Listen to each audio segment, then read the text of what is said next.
Naenda kusoma katika kitabu kia Yohane sura 10 mstari wa 9 inasema, mimi ni mlango, kama mtu ataingia kwa mimi ataokolewa na ataingia na kutoka, naye atapata chakula. Mungu atusaidie sana ndugu mpendwa.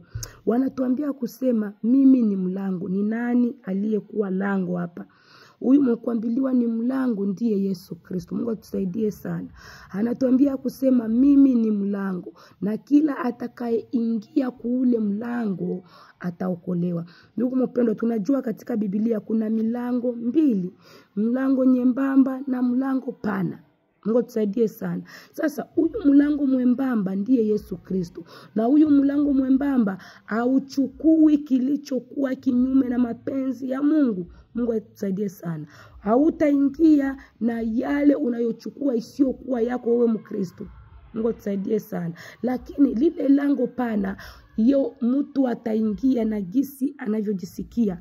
Anachukua bongo, anaenda nabo, anachukua usutwa, anachukua chuki, anachukia mwenzake bila sababu. Anapeleleza watu pengine walimchukia yule mtu na wanamsemela mubaya, yeye anamtangazia kuwa mabaya. Hautaingia katika ile lango ndugu mpendwa. Kubali kuacha yale unayokuwa nayo.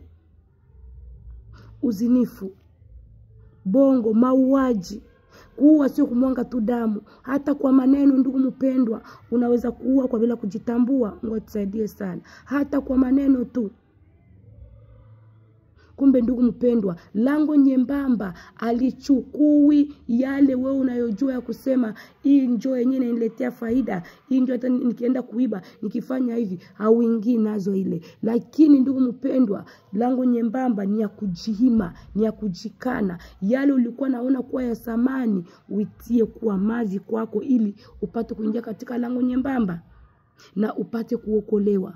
Kuokolewa na moto wa jehanamu, kuokolewa na kuzimu, kuokolewa na yale mashetani yanayokufuata ndugu mpendwa. Kumbe tunaona Yesu Kristo, kipindi utakapomwamini Yesu Kristo, Yesu Kristo anachukua vitu vingi sana.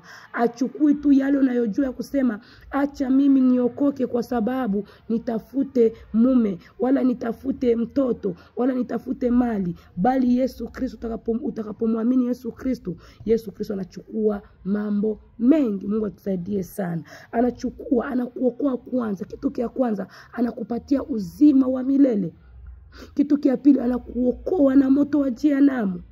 Kitu kia tatu, sasa anaanza kukufanizia yale unayoyataka katika maisha yako. Mungu atusaidie sana ndugu mpendwa. Kubali kuyaacha yale unayoyatenda ili upate kurithi ufalme wa mbingu, ili upate kuokolewa. Mungu atusaidie sana ndugu mpendwa. Hapa wanatuambia ya kusema mimi ni lango, na kila atakayeingia kwangu mimi ataokolewa, na kiingia anatoka na anapata chakula. Ni mambo mingi. Yesu Kristo ananglobe vitu vingi sana. Kubali kuyaacha yale unayoyafanya ndugu mpendwa, ili upate kumuona Yesu Kristo, ili upate kuingia katika lango nyembamba. Na lango pana linaingia watu wengi sana, na wale watu wengi ni wale wa kudharau neno la Mungu, ni wale wasiotii neno la Mungu, na ndio wale wanaenda katika njia pana.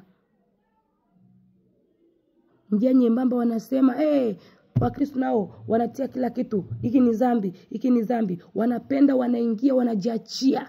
Huku wanajiita ni Mkristo na wanajiachia. Kila kinachofanya mataifa na yeye anakifanya. Kila kinachofanya huyu na yeye anakifanya. Mungu atusaidie sana. Unasikia anakuambia kusema mimi hakuna, mimi mwanaume apiti bila kunyangalia, mimi niko mrembo, mimi mwanamke anikatali mimi. Anajivunia kuwa na mambo ingine, lakini ajui ya kusema. Na huko anajiita ni mwimbaji, huko anajiita ni mjakazi, huko anajiita ni pastere, lakini ajui ya kusema yale mambo. Hawezi kuingia katika njia nyembamba.